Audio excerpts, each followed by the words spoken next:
Assalamualaikum warahmatullahi wabarakatuh. Hai teman-teman, ketemu lagi dengan saya dengan Mas Blogger. Nah, pada video kali ini saya akan buat tutorial, yaitu karena ada seseorang yang bertanya kepada saya yang intinya itu dia ingin menerima pembayaran uang dari luar negeri. Bagaimana caranya supaya bisa masuk ke bank lokalnya, teman-teman? Terus terang, semua metode pembayaran tadi aman, teman-teman. Cuman bedanya mungkin di fee-nya atau biaya kirimnya itu pasti ada. Mungkin bisa ditransfer, tapi biaya transfernya lumayan tinggi. Itu setahu saya ya teman, karena saya belum pernah coba yang TransferWise ini. Kemudian yang kedua ada juga yang namanya Skrill. Untuk Skrill ini juga sama, metodenya sama kayak PayPal, cuman saya belum pernah pakai, jadi saya kurang tahu untuk Skrill ini. Tapi cara kerjanya hampir sama seperti TransferWise maupun PayPal, seperti itu. Kemudian ada lagi yang namanya Western Union. Untuk Western Union ini terus terang semua metode pembayaran tadi aman, dan cuman bedanya mungkin di fee-nya atau biaya kirimnya itu pasti ada. Oke, kalau gitu kita mulai saja.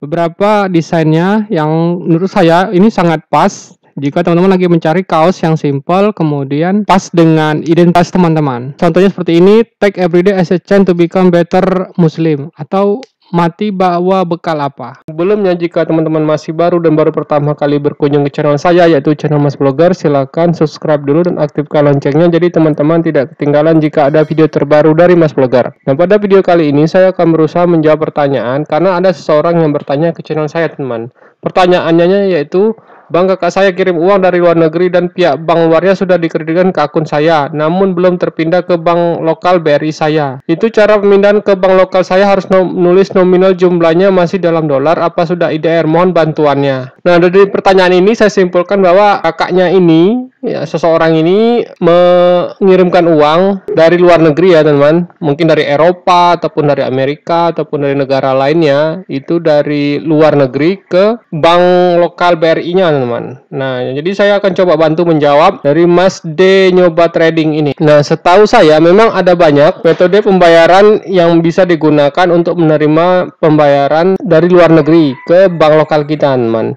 Cuman yang paling sering saya pakai dan saya paling tahu yaitu adalah PayPal, teman-teman. Buat teman-teman yang memang bingung gimana cara menerima pembayaran dari luar negeri, kemudian cara memindahkan uang dari PayPal ke bank lokal, itu saya sudah pernah buatkan videonya, teman-teman. Jadi teman-teman silakan cek ke PayPal, ke playlist PayPalnya. Kemudian bisa cek dulu nonton video yang berjudul ini, teman-teman. Cara membuat akun PayPal gratis, dan yang kedua yaitu cara kirim saldo PayPal ke akun PayPal yang lain, teman-teman. Ini bisa juga, dan juga ini cara mencairkan saldo PayPal ke bank lokal. Jadi ada 3 video, dan nanti ini 3 video ini akan saya cantumkan di pin komentar ya teman-teman. Nanti teman-teman bisa cek dan nonton saja di bawah.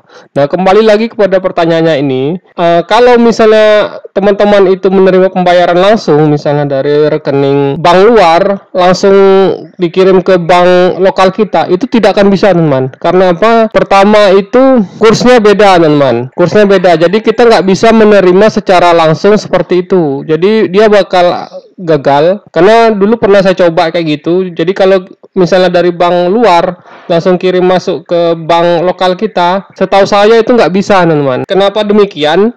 Ya karena dia kan kursnya kan belum sama, jadi nggak sama-sama. Misalnya kalau dari rupiah itu bisa, tapi kalau dari dolar ke rupiah ataupun euro ke rupiah ataupun misalnya dari pound sterling ataupun dari mata uang yang lainnya, itu nggak bisa dia langsung masuk. Nah, makanya kita butuh istilahnya metode pembayaran digital yang digunakan untuk mengkonversinya, teman-teman. Nah, contohnya itu tuh ya yang seperti saya sebutkan itu yaitu PayPal, teman-teman. Nah, di PayPal ini kita bisa gunakan sebagai untuk pengkonversinya, teman-teman. Misalnya teman-teman itu menerima pembayaran euro. Jadi syaratnya itu pertama yang mengirimkan uang itu harus ada akun PayPal, teman-teman. Dan yang menerima pembayaran juga itu harus ada akun PayPal.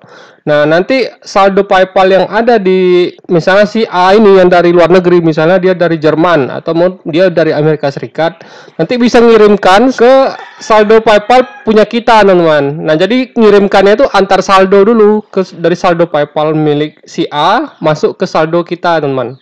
Nah, nanti dari PayPal baru bisa nanti kita konversi. Nah, misalnya dari dolar ke rupiah itu udah bisa kalau dari PayPal sudah masuk ke PayPal kita, baru kita tarik ke bank lokal itu nanti bentuknya udah kurs rupiah. Nah, seperti itu, teman-teman. Dan ada banyak sekali pembayaran yang sudah mendukung seperti PayPal ini, kayak misalnya TransferWise itu cuman untuk pembuatan TransferWise ini dan nilai nominalnya itu minimal 1.000 euro kalau euro. Karena dia kan lokasinya di euro. Nah, kalau misalnya teman-teman itu tidak mencapai 1.000 euro itu belum bisa ditransfer. Mungkin bisa ditransfer tapi biaya transfernya lumayan tinggi. Itu setahu saya ya, teman, karena saya belum pernah coba yang TransferWise ini. Kemudian yang kedua ada juga yang namanya Skrill. Untuk Skrill ini juga sama, metodenya sama kayak PayPal, cuman saya belum pernah pakai, jadi saya kurang tahu untuk Skrill ini. Tapi cara kerjanya hampir sama seperti TransferWise maupun PayPal, seperti itu. Kemudian ada lagi yang namanya Western Union. Untuk Western Union ini, teman-teman bisa menerimanya. Teman-teman harus tahu di mana tempat menerima saldo pembayarannya itu melalui Western Union. Ya, seperti yang ada di kantor pos. Di kantor pos itu biasanya kalau ada logo WU ke Western Union itu pasti bisa menerima pembayaran dari luar. Ataupun juga teman-teman bisa mengecek bank-bank apa saja sih yang sudah mendukung Western Union. Nah, itu juga bisa. Cuman untuk Western Union ini sendiri saya belum pernah coba, teman-teman. Jadi saya kurang tahu gimana, apa aman atau tidak, atau seperti apa, itu belum pernah saya tes. Karena memang saya tidak pernah menggunakan metode pembayaran yang menggunakan Western Union. Nah, kalau teman-teman tanyain metode pembayaran mana yang paling aman, terus terang semua metode pembayaran tadi aman, dan cuman bedanya mungkin di fee-nya atau biaya